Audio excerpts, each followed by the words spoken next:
What's going on, everybody? I hope you're enjoying your Friday morning so far. TGIF, thank God it's Friday. This is NYG Jeffrey T85 here, and I'm going to talk about the New York Mets and why the expectations for this baseball team should be a lot more heightened after what happened with this team last year and because of the way of how the season ended and the acquisitions that this team made in the offseason. Why the New York Mets should have a lot more expectations going into the 2023 season. Now, as we all know, the New York Mets were pretty much a 100-plus win team last year. They won around 102 games. They made it to the wildcard round against the San Diego Padres, but unfortunately, the Mets got ousted in that series in 5 at CitiField in the last game of the series. And the New York Mets ended up having a first-place lead in the National League East for all season long until they got to that second-to-last series against the Atlanta Braves, where they got swept in Atlanta by the Braves. And then after that, they lost the division. The Braves ended up winning the division. And then the Mets still had that home series against the Padres, but just couldn't do enough. And the Mets ended up getting ousted by the San Diego Padres in the wild card round. And since then, the New York Mets have been trying to do everything possible to get themselves ready for the 2023 Major League Baseball season. And we are only less than a week away from spring training for the New York Mets in 2023. Now, obviously, some of the acquisitions that the New York Mets have made this offseason have been pretty big. You think about guys like Justin Verlander, Kodai Senga, Jose Quintana. You talk about Brooks Raley, David Robertson. They also re-signed guys like Edwin Diaz, and they also re-signed Brandon Nimmo. They extended Jeff McNeil to a long-term deal. You have also guys in the bullpen that they've added to, or some guys that they're bringing back. You have yourself a good starting rotation, a couple of young guys like David Peterson, as well as Tyler McGill. You got a couple of these veterans now added to this. They pretty much revamped that entire starting rotation. Verlander and Quintana, as well as Senga, are in. DeGrom, Bassett, and Walker are out. Carrasco's still there, but you can't really trust him 100%. He might not even be factored into the starting rotation when all's said and done. He might be on the outside looking in, but you still have Carlos Carrasco there. You also still have, in terms of the New York Mets, Max Scherzer, who's going to be also towards the top of the starting rotation with Justin Verlander for the 2023 Major League Baseball season. And then when you look at the lineup, right now and you say, it's pretty much the same exact lineup as last year. Guess what? It is pretty much the same lineup as last year. Nimmo, Canna, Marte are in the outfield. You got Alonso at first. You got McNeil, who signed that new deal at second. You got Lindor manning shortstop, but who's playing third base? Is it one of the young kids, Mark Vientos, Brett Beatty?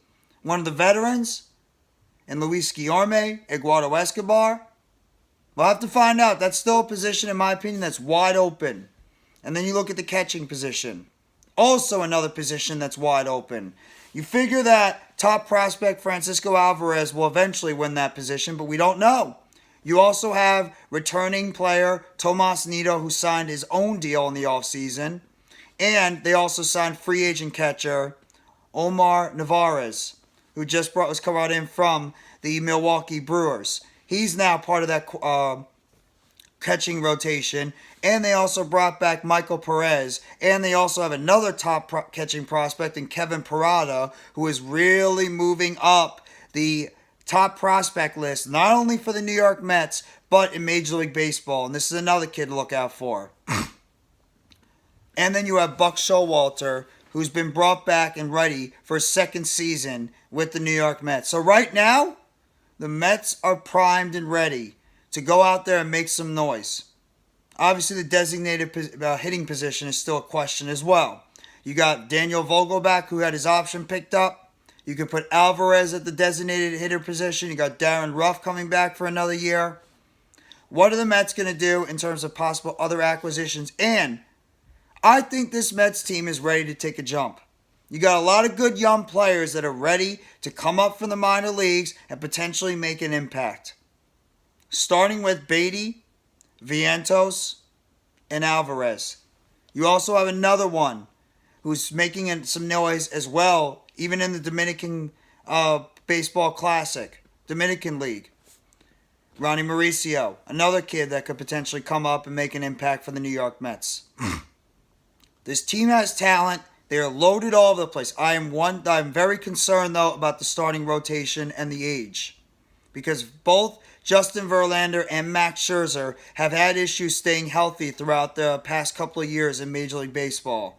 You have to hope that both these guys are not only going to be able to pitch to a high quality baseball, but that both these guys are going to be able to stay healthy throughout the Major League Baseball season. Because last year, when we had DeGrom, he missed pretty much all the Major League Baseball season due to injury. And Scherzer, as well, was missing a lot of time due to injury. Scherzer was on and off with his injuries for the New York Mets. So we have to hope that Max Scherzer is able to stay healthy for this team going forward because of the fact that this guy is getting up there in age as well as Verlander.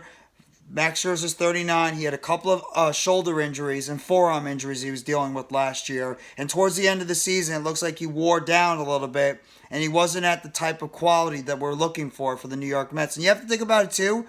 A lot of the top prospects for the New York Mets, they are minor league. They are position players coming out of the minor leagues. They're not really pitchers. A lot of the New York Mets' top pitching prospects are all the way down in single A and high A. You don't really see a lot of those top pitching prospects for the New York Mets coming out next year. So it's really going to count on these veteran pitchers being able to go out there, stay healthy, and just be able to pitch to the high quality we're expecting them to do. Also, the lineup has got to be more consistent. Got to be more consistent. Starling Marte going down with that finger injury, that fractured finger, towards the end of the season in August really hurt this baseball team because of the fact that he was one of those guys that could not only at times hit the ball out of the ballpark, but he was a guy that could spray the ball all around the infield and the outfield. He was a good contact hitter. He could steal some bases. He was one of those guys that could be a good third hitter for this baseball team. He was pretty much, you could flip him and Nimmo. Him and Nimmo were such a good combination at the top of that Mets batting rotation that they really needed Marte to be healthy. And unfortunately, when he got hurt, it really hurt this baseball team going forward. So hopefully, we can get a healthy season out of Marte. Brandon Nimmo can continue his great baseball after he signed his extension this offseason and be that top-of-the-order guy for the New York Mets. You're getting Mark Hanna back at the fifth position in this lineup. You obviously got Nimmo, Alonso, Lindor, and McNeil manning the middle of that Mets heart of the lineup. We know how good those three guys were last year and how good we're expecting them to be this year.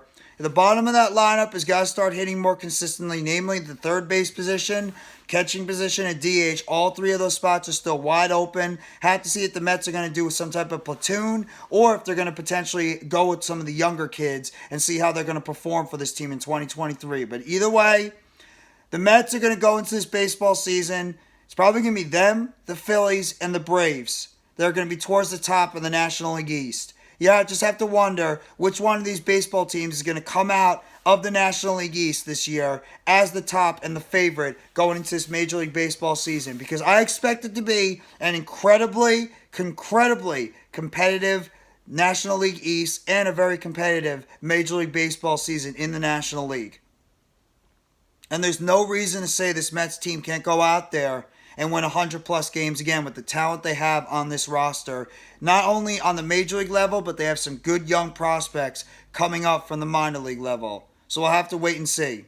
Either way, I'm excited for this New York Mets team. I cannot wait for the 2023 Major League Baseball season to kick off. I can't even wait for spring training to start next month and see what this New York Mets team could show and display, not only in spring training, but give us a little bit of a taste of what to expect with this baseball team going into the 2023 Major League Baseball season. And you never know. Obviously, I love the fact that this team dropped that Super Bowl ad and promoting this baseball team going into the 2023 season. I cannot wait to see what this baseball team is going to put together for its fans in 2023.